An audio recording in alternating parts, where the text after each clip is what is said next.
اس کا پھر ایک خود ڈیٹیل ہے، چونکہ دو تین چیزیں میرے اپنے پیش نظر ہیں جس پہ میں بات عمومی طور پہ ظاہر ہے اس ٹاپک پہ بات کرتے ہوئے خاص طور پہ متوجہ ہوں کہ ہمیں ان چیزوں کے حوالے سے زیادہ محتاط ہونا ہے اور زیادہ بہتر طور پہ جاننا ہے۔ اچھا، ایک تو اس روایت کا عمومی طور پہ اگر آپ معنی دیکھیں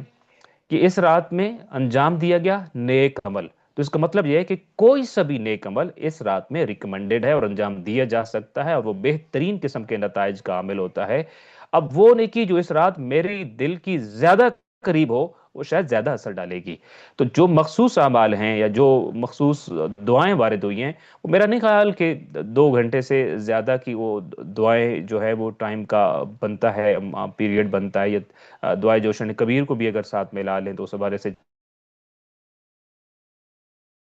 اعمال انجام دیں۔ تو اس روایت میں تو یہ کہا گیا کہ العمل الصالح فیہا، اس رات میں انجام دیا گیا نیک عمل،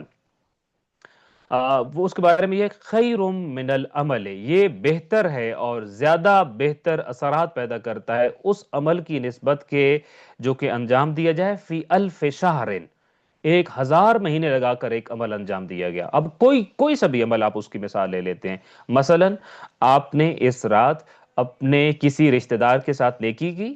صرف اس رات ایک دفعہ نیکی کی، جبکہ دوسری طرف ایک اور شخص ہے، یہ آپ ہی نے 1000 مہینے کسی ایک رشتہ دار کے ساتھ لگاتار نیکی کی۔ تو اب ان دونوں جو اعمال کا کمپیریزن کیا جائے گا کہ ان میں سے زیادہ ورتھ وردی کون سا ہے، کس کی زیادہ کریڈیبلٹی ہے، کس کا زیادہ اثر ہے، کس کا زیادہ ثواب، تو امام علیہ السلام فرماتے ہیں کہ اس رات میں انجام دیا گیا عمل صالح یہ بہتر ہے 1000 مہینوں میں جو عمل انجام دیا گیا تھا، لیکن اس میں لیس فیہا لیلۃ القدر، وہ لیلۃ القدر کے علاوہ 1000 مہینے تھے، تو یہ لیلۃ القدر والا عمل ان کے اوپر بھاری ہے، ان سے زیادہ افضل ہے، ان سے زیادہ اچھا ہے۔ تو اس رات میں کوئی سا بھی نیک عمل انجام دینے کا جو اثر، جو اس کے اثرات، جو اس کے ثواب ہے، جو اس کی برکات ہے، وہ 1000 مہینوں سے بھی زیادہ ہے۔ مثلا آپ نے ایک مرتبہ تسبیح حضرت فاطمہ الزہرا سلام اللہ علیہا پڑھی اس رات میں، اور ایک یہ ہے کہ آپ 1000 مہینے لگاتار تسبیح حضرت فاطمہ الزہرا سلام اللہ علیہا پڑھتے رہے، اور ان 1000 مہینوں میں البتہ لیلۃ القدر نہیں تھی، ادھر ایک دفعہ پڑھی اور یہ لیلۃ القدر میں پڑھی، تو معصوم کا فرمان یہ ہے کہ یہ ایک دفعہ پڑھی گئی تسبیح، لیلۃ القدر میں پڑھی گئی تسبیح ان 1000 مہینوں کے اس عمل سے زیادہ بابرکت، زیادہ فائدہ مند، زیادہ اثر رکھنے والی چیز ہے۔ تو اس لیے اب مجھے آپ کو ہمیں ایک لسٹ بنانی چاہیے ان اعمال کی کہ العمل الصالح فیہا، کہ اس رات میں نے کون کون سے اعمال صالحہ انجام دینے ہیں، کوئی سا بھی عمل صالح، یعنی اس کی لسٹ تو ایسی ہے کہ جو محدود نہیں ہو سکتی ہے کہ یہ چند اعمال تھے اور فرض کیجئے میں کہوں کہ میں نے اعمال کر لی اب میں سونے لگا ہوں، یا میرے اعمال ہو گئے اب میں ایزی ہو گیا ہوں، تو اب میں اس حوالے سے محتاط رہوں، متوجہ رہوں کہ اس رات میں نیک اعمال کو انجام دینا ریکمینڈڈ ہے۔ سو سوری، پہلی بات جو تھی جس کو ہم نے زیادہ ڈیٹیل میں بیان کر دیا کہ یہ رات بابرکت رات ہے، کہ برکت ہے تھوڑی سی ہم نے اس میں بات کی ہے کہ خیر من الف شہر ہے۔ اچھا، دوسری اس رات کے حوالے سے جب ہم دیکھتے ہیں کہ اس رات کے جو جو موقع ہے، جو مقام ہے، جو منزل ہے اس میں یہ ہے کہ یہاں پر ہمارے اعمال صاحب العصر والزمان اللہ تعالیٰ فرجہ شریف کے سامنے پیش کیے جاتے ہیں، اور ہماری جو تقدیر آپ کہہ لیجیے، ہمارے سال کی آنے والی تمام چیزیں، یعنی گویا ہمارا تذکرہ امام زمان اجل اللہ تعالیٰ کے سامنے ہوتا ہے، ہماری باتیں ہوتی ہیں، ہمارا نام ان کے سامنے پیش ہوتا ہے، اور وہ ہماری باتیں کرنے والے کون ہوتے ہیں؟ روح الامین ہوتے ہیں، اللہ کے فرشتے، جس رات میں میری اور آپ کی باتیں میرے اور آپ کے امام کے سامنے اللہ کے فرشتے بیٹھ کر کرتے ہیں اور ڈسکس کرتے ہیں، اس رات کو ہم لیلۃ القدر کہتے ہوتے ہیں۔ تو یہ لیلۃ القدر اس حوالے سے کتنی عظیم رات ہوگی۔ اچھا، پھر یہ وہ رات ہے کہ جس کے بارے میں ہم یہ کہہ سکتے ہیں کہ اللہ تعالیٰ کے ملائکہ نازل ہوتے ہیں، البتہ اس میں تھوڑی سی پھر ڈیٹیل ہے۔ قرآن مجید نے کہا ہے تنزل الملائکۃ والروح فیہا باذن ربہم، کہ ملائکہ نازل ہوتے ہیں اور روح الامین نازل ہوتے ہیں۔ اب آیا ملائکہ کے ساتھ جو روح الامین نازل ہوتے ہیں، یہ روح الامین کون ہیں؟ ایک روایت تو یہ ہے کہ خود جبرائیل امین کا نام روح جیسے ہے، ان کو روح کہا گیا ہے، اور ایک روایت میں یہ ہے کہ یہ جو روح سے مراد وحی ہوتی ہے کہ خالق کائنات کے جو طرف سے ایک روح، ایک وحی جو ہے گویا کہ نازل ہوتی ہے، ایک جو پورے سال کے جو مقدرات ہیں اس کے بارے میں ہوتی ہے۔ جبکہ ایک روایت آپ کے سامنے پیش کرنا چاہتا ہوں، امام جعفر صادق علیہ الصلوۃ والسلام سے منقول ایک روایت ہے کہ ایک شخص نے ان سے یہ پوچھا تھا کہ جو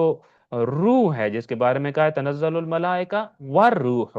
یہ روح نازل ہوتا ہے یا ہوتی ہے، یہ روح کیا ہے؟ کیا یہ جبرائیل امین ہے جن کو ہم روح الامین بھی کہتے ہوتے ہیں؟ تو امام علیہ الصلوۃ والسلام فرمایا کہ جبرائیل من الملائکہ، نہیں، جبرائیل تو ملائکہ میں سے ہیں۔ جبرائیل کس مخلوق سے تعلق رکھتا ہے؟ انسانوں سے نہیں، جنوں سے نہیں، ملائکہ سے تعلق رکھتے ہیں۔ لہٰذا وہ جس کیٹیگری میں ہے وہ ملائکہ ہے۔ والروح اعظم من الملائکہ، روح ایک اور مخلوق ہے جو کہ ملائکہ سے بھی افضل ہے۔ لہٰذا یہ وہ رات ہے، دیکھیں آپ کہیں اور تذکرہ نہیں ملتا ہوتا کہ کسی رات میں ملائکہ سے بھی افضل و اعلیٰ مخلوق کوئی ہوتی ہو اور وہ نازل ہوتی ہو زمین پر، مگر اس رات کے بارے میں یہ ہے کہ والروح، روح بھی نازل ہوتے ہیں، اور وہ روح جو ہے وہ ملائکہ سے بھی اعظم ایک مخلوق ہے، یعنی جبرائیل امین سے بھی کوئی اعظم ہستی ہے، کوئی مخلوق ہے، اور اس کے نمائندے ہیں جو یہاں نازل ہوتے ہیں۔ پھر امام جعفر صادق علیہ الصلوۃ والسلام نے فرمایا کہ ذرا قرآن پڑھو نا، غور تو کرو اس پہ لکھا کیا ہے، البتہ مفہوماً یاد کر رہا ہوں کہ ان اللہ عز و جل یقول، خالق کائنات یہ کہتا ہے تنزل الملائکہ، ملائکہ نازل ہوتے ہیں، والروح، اور روح نازل ہوتے ہیں۔ تو جبرائیل امین تو ملائکہ میں ہے، جب خدا نے کہہ دیا ملائکہ نازل ہوتے ہیں تو بات مکمل ہو گئی تھی، اس میں روح الامین آ گئے، اس میں جبرائیل امین آ گئے تھے۔ لیکن والروح، اس کا مطلب یہ ہے کہ روح ایک اور مخلوق ہے، اور وہ کون سی مخلوق ہے؟ امام جعفر صادق علیہ السلام کے مطابق وہ جو مخلوق ہے وہ آ، ملائکہ سے بھی اعظم ہے اور ملائکہ سے بھی برتر اور بالا ہے۔ یہ ایک اور تفسیر ہو گئی، یہ ایک ڈیٹیل ہو گئی کہ یہ وہ رات کہ جس رات میں ملائکہ نازل ہوتے ہیں زمین پر، اور پھر روح بھی نازل ہوتے ہیں، اور پھر ہر چیز کی سرنوشت لے کر نازل ہوتے ہیں، تقدیر لے کر نازل ہوتے ہیں۔ اچھا، اگلی چیز جو اس حوالے سے ہم یہ دیکھتے ہیں کہ اس مہینے کو یا اس رات کو خاص طور پر ہمارے لیے بہت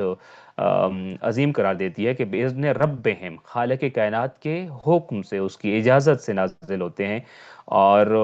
پھر نازل کس کے پاس ہوتے ہیں؟ امام وقت کے پاس نازل ہوتے ہیں۔ ایک اور چیز جو اس رات کو بہت خاص بناتی ہے وہ ہے کہ سلام ہی حتی مطلع الفجر، یہ رات سلامتی ہی سلامتی ہے خالق کائنات کی طرف سے، اور یہ رات جو ہے وہ خیرات کی رات ہے، یہ برکات کی رات ہے، یہ سلامتی کی رات ہے۔ اس رات میں روح، فرشتے اور نازل ہوتے ہیں، اور اس رات کو سراسر سلامتی قرار دے دیا گیا ہے۔ اور اس حوالے سے میں اگر عرض کروں، ایک کچھ روایات ایسی ہیں کہ جس میں یہ کہا گیا ہے کہ اس رات میں جب فرشتے نازل ہوتے ہیں تو دو کام کرتے ہوتے ہیں۔ سلامتی کیوں ہے بیسیکلی میں اس حوالے سے عرض کر رہا ہوں۔ ایک تو یہ ہے کہ وہ جو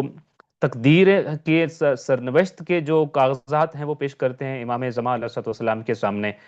اور دوسری یہ ہے کہ جب وہ یہاں نازل ہوتے ہیں اس دھرتی پر تو وہ تمام مومنین پر سلام عرض کرتے ہوتے ہیں۔ تو اس لیے یہ رات پھر سلامتی کی رات ہے، یعنی سلام بھیجے جانے کی رات ہے، اور مومنین کے اوپر سلام بھیجا جاتا ہے فرشتوں کی طرف سے، روح کی طرف سے، جس وجہ سے یہ رات سلامتی کی رات بن جاتی ہوتی ہے۔ اب ذرا آپ اندازہ کیجئے کہ وہ رات جس میں فرشتے نازل ہو کر مجھ پر اور آپ پر، اور انشاءاللہ کہ ہم مومنین میں سے ہوں گے، سلام بھیجتے ہوتے ہیں، وہ کتنی عظیم رات ہوگی۔ اور پھر فرشتوں کا سلام بھیجنا وہ کوئی معمولی بات نہیں ہوتی ہے۔ سورہ ہود میں غالباً ورس نمبر 69 ہے، جس میں یہ خالق کائنات یہ بتاتا ہے کہ جناب ابراہیم علیہ السلام کے پاس خالق کائنات کی طرف سے فرشتے نازل ہوئے اور بتایا کہ اے ابراہیم، آپ کو ضعیفی میں فرزند عطا کیا جائے گا، آپ کو صاحب اولاد بنایا جائے گا، اور آپ کے فرزند کی ولادت آپ کے پاس ہوگی۔ تو جب اس خبر کے لیے نازل ہوئے تو انہوں نے جناب ابراہیم علیہ السلام پر سلام کیا۔ کہا جاتا ہے کہ یہ جو سلام تھا، فرشتوں کی اس سلام کی لذت جو جناب ابراہیم علیہ السلام کو ملی، وہ دنیا کی ساری لذتیں ملائی جائیں تو اس لذت کے برابر نہیں تھی۔ ایک سلام جو ایک نبی پر کیا گیا ہو، اور وہ ایک خاص موقع پر کیا گیا ہو، مقصد کچھ اور تھا نازل ہونے کا، مگر ساتھ میں سلام کیا گیا، اور جناب ابراہیم کے اوپر اس سلام کو بھیجنے کی اور سلام کرنے کی جو لذت تھی، جو سکون تھا، جو کیفیت تھی، وہ دنیا کی ساری خوشیاں اور ساری لذتیں ملا کر ایک طرف تھیں۔ وہ سلام جو فرشتوں نے ان کے اوپر کیا تھا، وہ ایک ایک ایک طرف تھا۔ اب یہ جو رات ہے، مومنین کو سلام کر رہے ہیں، فرشتے کر رہے ہیں، اور گروہ در گروہ کر رہے ہیں، اور وہ سلام کرنے میں والوں میں روح بھی شامل ہیں۔ تو آپ اندازہ کیجئے کہ کتنی لذت، کتنا لطف اور کتنی برکت ہوگی اس رات میں، کہ یہ رات سلامون، پھر خالق کائنات نے اس کے بارے میں کہا ہے کہ یہ رات سلامتی ہے۔ تو آپ سوچئے کہ سلامتی کی کس لیول پہ ہوگی، اور اس سلام کی لذتیں اور برکتیں اور فائدے اور استفادے کس قدر زیادہ ہوں گے۔ اسی حوالے سے ایک اور چیز جو کہ تفسیر نمونہ کے جو رائٹر ہیں انہوں نے لکھی ہے، وہ یہ ہے کہ جب جناب ابراہیم علیہ الصلوۃ والسلام کو آگ میں ڈالا جا رہا تھا، آتش نمرود میں ڈالا جا رہا تھا، تو فرشتے آئے اور انہوں نے آگ کر آپ پر سلام کیا۔ اس سلام کی وجہ سے وہ آگ جو ایک طویل عرصے سے روشن کی گئی تھی، اور اس کو بھڑکایا گیا تھا اور اس کو شعلہ بار کیا گیا تھا، وہ آگ بالکل گلزار بن گئی۔ وجہ کیا تھی؟ فرشتوں نے آ کر سلام کیا تھا، اور جس کے بارے میں خالق کائنات کا حکم بھی ہے کہ یا نارو کونی بردن و سلاما، اور بظاہر یہ تفسیر نمونہ میں جو کہا گیا ہے کہ اس کو ٹھنڈا کرنے کے لیے جو وسیلہ استعمال کیا گیا تھا اور جو طریقہ استعمال کیا گیا تھا، وہ فرشتوں کا سلام تھا جو جناب ابراہیم علیہ السلام پہ کیا گیا۔ تو وہ فرشتوں کا سلام وہ ہے کہ جو آتش نمرود کو ٹھنڈا کر دیتا ہے اور گلزار بنا دیتا ہے۔ تو اب ذرا اندازہ کیجئے مومنین کرام پر جب لیلۃ القدر میں فرشتے سلام کرتے ہوں گے، تو وہ سلام جو آتش نمرود کو ٹھنڈا کر دیتا ہے، اور وہ گروہ در گروہ آئے ہوئے فرشتے اور روح کا سلام جو مومنین پر ہوتا ہے، یقینی طور پر اس سے آتش دوزخ بھی ٹھنڈی ہو سکتی ہے اگر مومن اپنی تقدیر کو بدلنے کے لیے آمادہ ہو جائے۔ تو یہ رات خاص طور پہ آپ اندازہ کر سکتے ہیں کہ کس طریقے سے مومنین کے لیے خالق کائنات کا ایک عظیم ترین تحفہ ہے، جس کی طرف ہمیں لپکنا چاہیے، اور جس کے طرف ہمیں اپنی آپ کو متوجہ ہونا چاہیے، اور کشش ہونی چاہیے ہمارے اندر کہ ہم اس رات کو حاصل کرنے کی کوشش کریں۔ اچھا، اب یہ تو معلوم ہو گیا کہ لیلۃ القدر کے یہ فضائل ہیں، اور پھر کچھ چیزیں ہم نے گزشتہ ایک لیکچر میں آپ کے سامنے عرض کی تھیں۔ اب اگلی بات یہ ہے کہ یہ رات ہے کون سی رات؟ کیا اس کے بارے میں کوئی تعیین ہو سکتی ہے؟ اسپیسیفکلی بتایا جا سکتا ہے کہ یہ فلاں رات ہے، 19 کی رات ہے، 21 کی رات ہے، 23 کی رات ہے، 27 کی رات ہے، یا 25 کی رات ہے؟ چونکہ اگر ہم تمام روایات کو جمع کریں، اس ضمن میں جتنی بھی روایات حدیث کی کتابوں میں نازل وارد ہوئی ہیں، تو اس حوالے سے ہمیں مختلف راتوں کے بارے میں باتیں کی گئی ہیں، یہاں تک کہ کچھ روایات تو ایسی ہیں جس میں مہینے کی پہلی تاریخ کو یا 17ویں تاریخ کو یا 19ویں تاریخ کے بارے میں بھی احتمال ظاہر کیا گیا ہے کہ یہ لیلۃ القدر ہو سکتی ہیں۔ پھر 21ویں رات کے بارے میں ہیں، 23ویں رات کے بارے میں ہیں، 27ویں رات کے بارے میں بھی روایات ہیں، اور 29ویں رات کے بارے میں بھی اشارے ملتے ہیں کہ شاید وہ لیلۃ القدر ہو۔ اور خاص طور پہ پھر اس جو عشرہ ہے اور اس کی آخری 10 راتوں کے حوالے سے تو بہت زیادہ امکانات پائے جاتے ہیں۔ میں نے شاید غالباً آپ کے سامنے پہلے وہ روایت عرض کی تھی کہ جس میں کہا گیا تھا کہ یہ رات آخری 10 راتوں کے اندر خالق کائنات نے چھپا کر رکھی ہے، اور اس کا جو محل وقوع ہے یہ کب ہے؟ زیادہ تر روایات جو ہمیں ملتی ہیں وہ یہ ہے کہ ماہ رمضان المبارک کے اندر اور ماہ رمضان المبارک کے آخری عشرے کے اندر یہ رات موجود ہے۔ اب جو سب سے زیادہ روایات ہیں، عمومی طور پہ روایات میں نے آپ سے عرض کیا کہ آخری 10 راتوں کے یعنی کہ آخری 10 راتوں کے حوالے سے روایات ہیں، پھر ان سے بھی زیادہ جو روایات ہیں، بالخصوص طور پہ جو روایات وارد ہوئی ہیں وہ 19ویں 21ویں اور 23ویں رات کے لیلۃ القدر کے بارے میں ہیں۔ پھر سب سے زیادہ روایات، اگر ہم روایات کی کیٹیگری کریں کہ کس روایت کی جو کس کی طرح کی روایات ہیں جو کہ سب سے زیادہ کسی رات کے بارے میں اشارہ کرتی ہیں، تو وہ زیادہ تر روایات جو ہیں وہ 21ویں اور 23ویں رات کے بارے میں یہ بتاتی ہیں کہ یہ لیلۃ القدر ہے۔ علی ابن ابو حمزہ سمالی کہتے ہیں کہ میں ایک مرتبہ امام جعفر صادق علیہ السلام کی خدمت میں حاضر تھا، اور وہاں ابو بصیر بھی موجود تھے۔ میری موجودگی میں ابو بصیر نے امام علیہ السلام سے ایک سوال کیا۔ وہ یہ جاننا چاہتے تھے کہ معلوم ہو سکے کہ یہ رات کون سی ہے، اس لیے انہوں نے کہا جوئل تو فدا کا اللیلۃ التی یرجا فیہا ما یرجا، میں آپ پر فدا ہو جاؤں جس رات کے بارے میں ہم توقع کریں کہ یہ رات لیلۃ القدر ہوگی، وہ کون سی رات ہے؟ ممکنہ لیلۃ القدر والی رات کون سی رات ہوگی؟ امام علیہ السلام نے ابو بصیر سے کہا کہ 21ویں اور 23ویں رات میں خصوصی طور پر عبادت کا اہتمام کیا کرو۔ یعنی چونکہ امام علیہ السلام نے یہ نہیں کہا کہ ان دو راتوں میں سے ایک ہے، لیکن ظاہر ہے روایات میں جو اشارے ملتے تھے ان اشاروں کے اندر بہت سارا جواب پنہاں ہوتا تھا اور چھپا ہوا ہوتا تھا۔ تو امام علیہ السلام نے کہا کہ ان دو راتوں میں خصوصی طور پر اپنے آپ کو عبادت کے لیے آمادہ کرو اور تیار کرو۔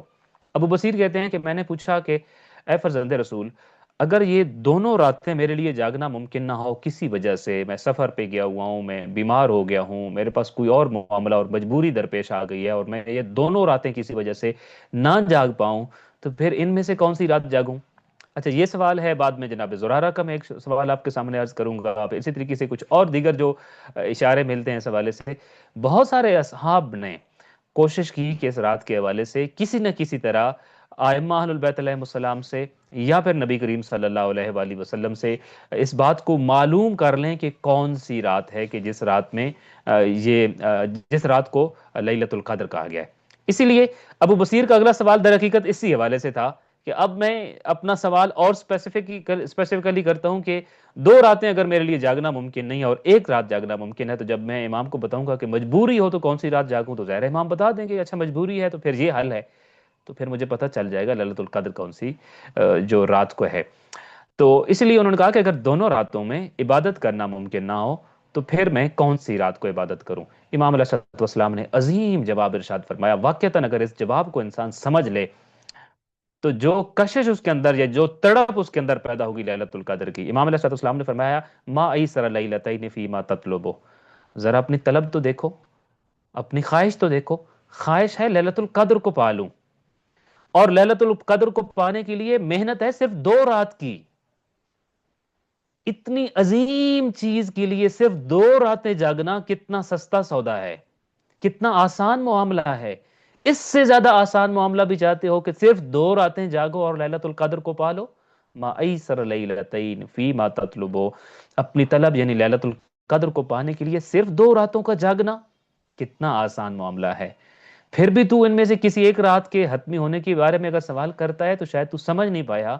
کہ تیرے پاس کتنی اپرچونٹی اور کتنا بڑا موقع ہے کہ ان 2 راتوں کو جاگے، اور ان 2 راتوں کو جاگنے کے بدلے میں یقینی طور پر لیلت القدر کو درک کر رہا ہو۔ امام جعفر صادق علیہ السلام کے فرمان کی روشنی میں جو بات ہمیں سمجھ آ رہی ہے، تو میں نے عرض کیا کہ روایات دیگر بھی ہیں، لیکن جو سب سے زیادہ خاص روایات ہیں، اگر ہم صرف خاص روایات کو ہی فالو کرنا چاہیں تو اس حوالے سے تو یہ ہے کہ ان 2 راتوں میں سے کسی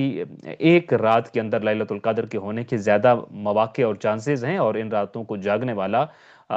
تقریباً لیلت القدر کو پا لینے کے معاملات کے قریب پہنچ جاتا ہے یا پا سکتا ہوتا ہے۔ اگرچہ نبی کریم صلی اللہ علیہ وآلہ وسلم کی روش ہم آپ کو بتا چکے ہیں کہ آخری 10 راتیں ہی، آخری 10 پورے دن ہی آپ کے معمولات بدل جایا کرتے تھے، اور وہ بدلنے کی ایک وجہ یقیناً یہ تھی کہ ان ایام میں، ان دنوں میں لیلت القدر ہوتی ہے۔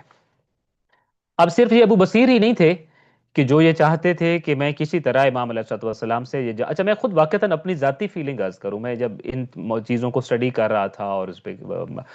ریسرچ کر رہا تھا،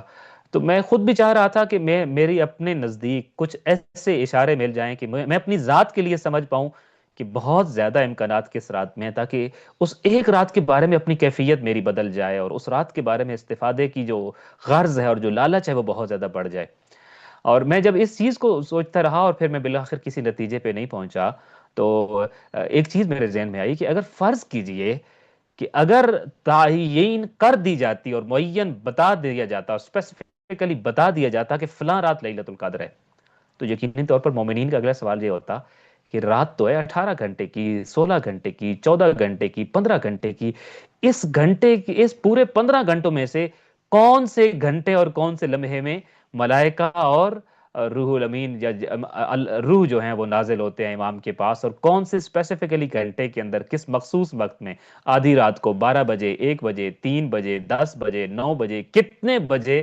یہ کام ہو رہا ہوتا ہے کہ یہ معین ہو گیا، اور معین ہونے کے بعد پھر یہ سارا کچھ امام علیہ السلام کی خدمت میں پیش کیا گیا۔ اگلا سوال یقینی طور پہ یہ ہو سکتا تھا، اس لیے اور پھر اگلا جب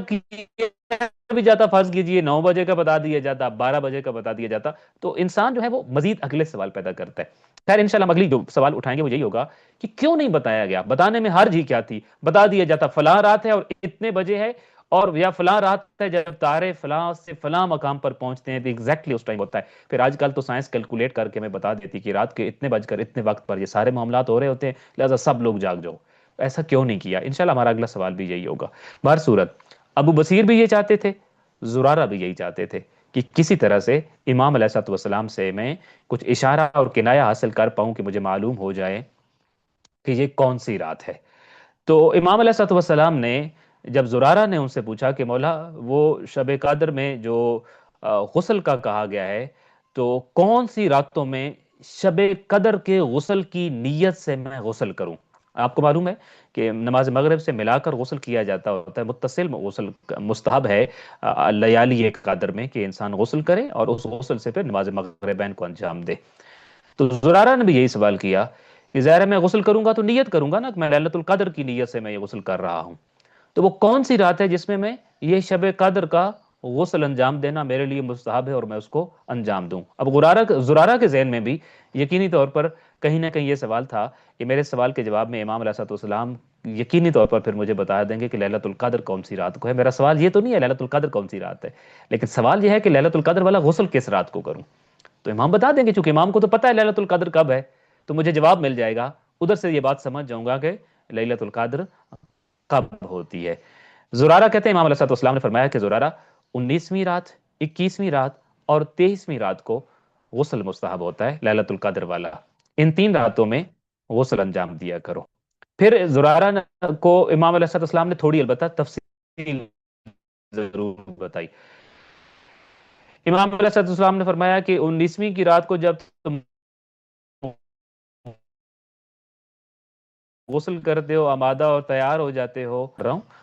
چونکہ الفاظ کا ایک، تو امام علیہ السلام نے فرمایا کہ 19ویں کی جو رات ہے جب تم اس میں اعمال انجام دے رہے ہوتے ہو تو اس میں خاص طور پر حاجیوں کے نام لکھے جاتے ہیں اور حاجیوں کے نام فائنل ہو جاتے ہیں کہ اس سال حج کے لیے، حج کی سعادت کے لیے، زیارت بیت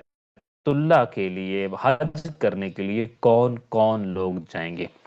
تو کچھ چیزیں ایسی ہیں جس سے یہ ہمیں اشارہ ملتا ہے کہ جس میں حج بھی شامل ہے، یہ 19 کی رات کو طے کی جاتی ہیں۔ پھر امام علیہ السلام نے فرمایا کہ شب 21 جو ہے اس میں حضرت عیسیٰ علیہ السلام کو آسمانوں پر اٹھایا گیا اور حضرت موسیٰ علیہ السلام کے وصی کا انتقال ہوا، اور وصی پیغمبر مصطفیٰ صلی اللہ علیہ وآلہ وسلم امیر کائنات کی بھی شہادت اسی رات میں ہوئی ہے۔ لہٰذا امام علیہ السلام بتا رہے تھے کہ یہ رات بھی فضائل پر مشتمل ہے اور یقینی طور پر کچھ معاملات ایسے ہیں جو اس رات میں بھی مقدر ہوتے ہیں، معین ہوتے ہیں۔ پھر تیسری رات کے بارے میں فرمایا کہ 23ویں رات کا بھی چونکہ میں نے تمہیں کہا ہے غسل کرو، تو 23ویں کی رات جوہانی کی رات ہے۔ اب اس رات کے بارے میں لیلۃ الجوہنی کہا جاتا ہوتا ہے کہ یہ جوہنی کی رات ہے۔ جوہنی کی رات کا مطلب کیا؟ بیسیکلی جوہنی ایک شخص کا نام تھا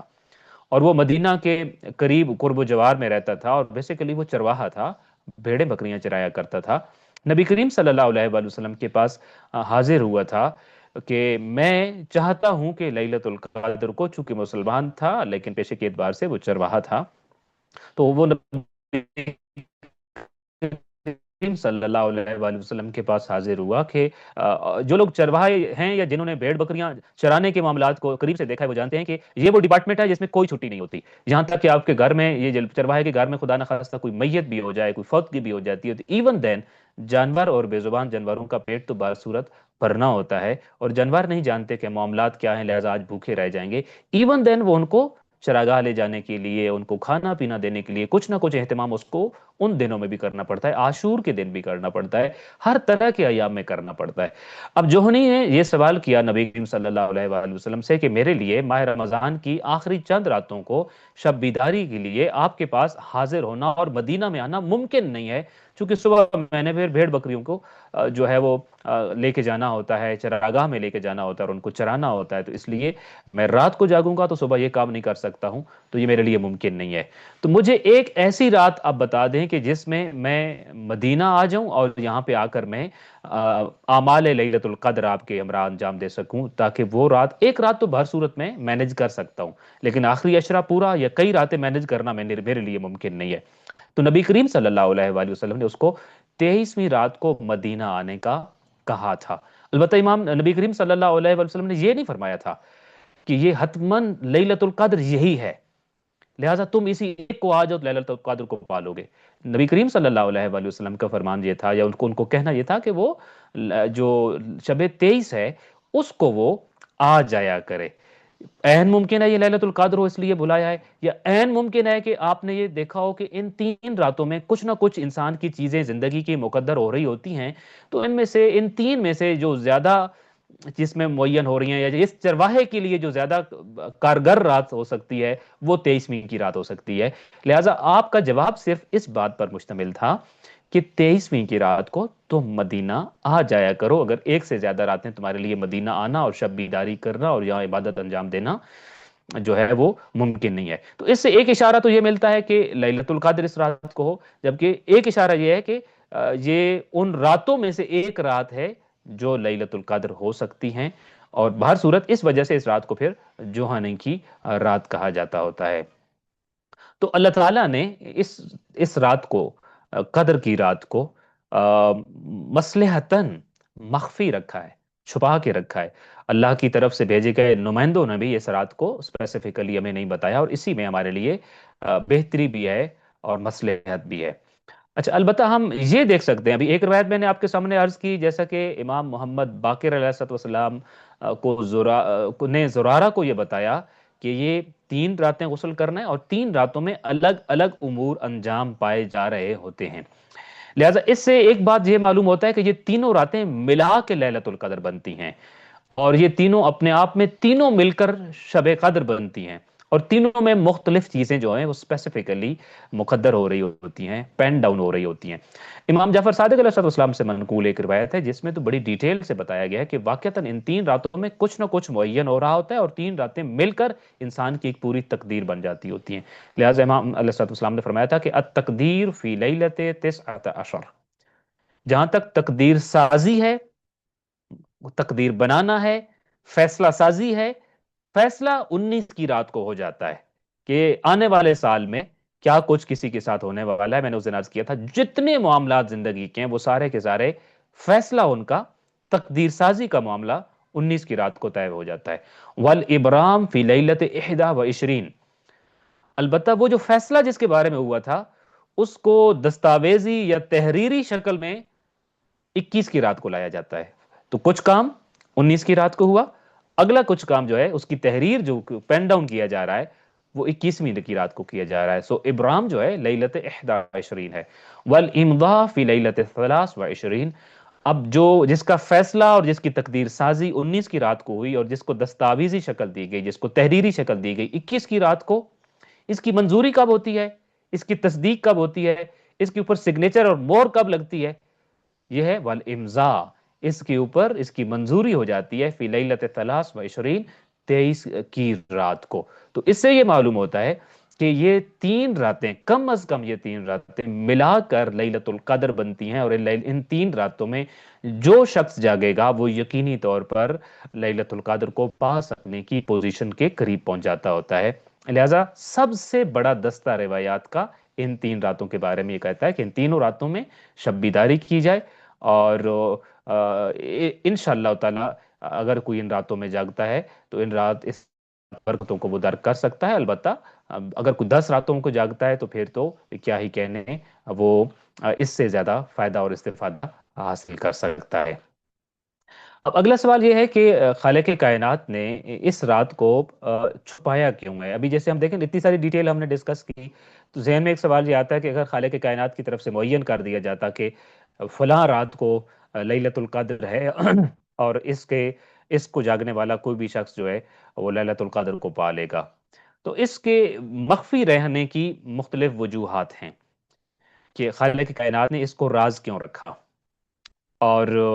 اس کو مخفی کیوں رکھا۔ اس کی مختلف توجیحات ہیں، اس کی مختلف وجوہات ہیں جو ہم سمجھ سکتے ہیں مختلف فرامین سے اور مختلف چیزوں سے۔